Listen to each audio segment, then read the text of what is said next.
Bonjour, je suis Hakim L'Alam et je vous propose ma chronique du dimanche 26 décembre 2021.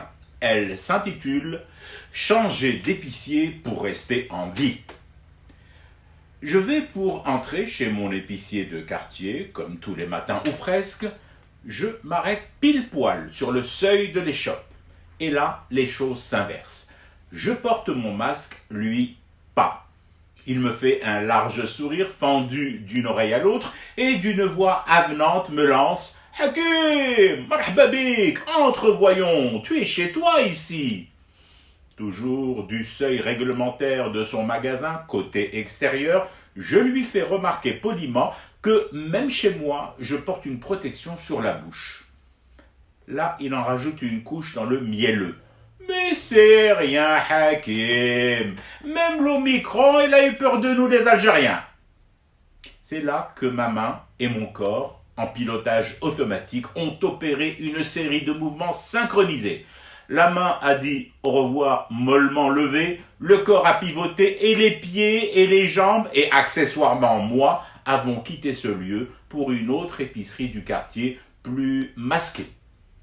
Tout ça pour vous dire que je commence un peu, parfois, beaucoup, souvent et presque à la folie depuis quelques semaines et des bilans qui s'envolent, à en avoir plus qu'assez de cette légèreté prise par des compatriotes avec les mesures barrières. Et par-dessus tout, ce qui me sort par les trous du nez, mais que vous ne verrez pas puisque je porte tout le temps un masque, sauf bien évidemment quand j'enregistre la chronique, c'est cette supposée baraka que tentait de me vendre mon désormais ex-épicier et qui protégerait notre pays des pandémies alors qu'ailleurs, les urgences Covid sont déjà en phase de saturation imminente. Cette désédo-supériorité m'horripile. D'abord parce qu'elle insulte la mémoire des victimes tellement nombreuses des précédentes vagues, notamment celle de l'été dernier. Ensuite, elle crache sur les épisodes douloureux et atroces des pénuries d'oxygène et de lits. Et enfin, elle dit merde aux efforts titanesques des soignants pour faire face à notre inconscience et tenir debout, alors que les personnels, tous les personnels, sont à bout de souffle. Mais au-dessus de tout cela, au hit parade des trucs qui me font détester le comportement de mon épicier, il y a cette attitude héritée de la Essaba.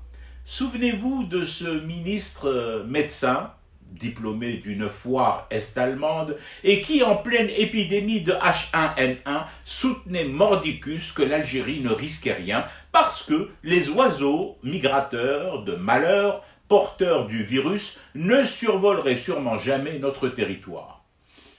Aujourd'hui, je suppose que de là où il est, par la petite fenêtre mansarde de sa chambrée, il doit de temps à autre surveiller les vols de canards en escadrille.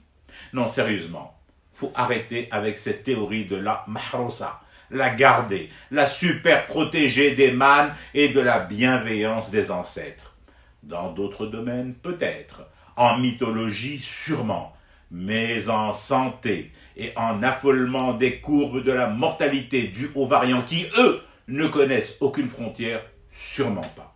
Alors, n'enlevez vos masques qu'un court instant, un très court instant, juste pour fumer du thé et rester éveillé à votre cauchemar qui continue. C'était Hakim L'Alam, je vous retrouve demain pour une autre chronique et une autre façon de dire son amour à l'Algérie.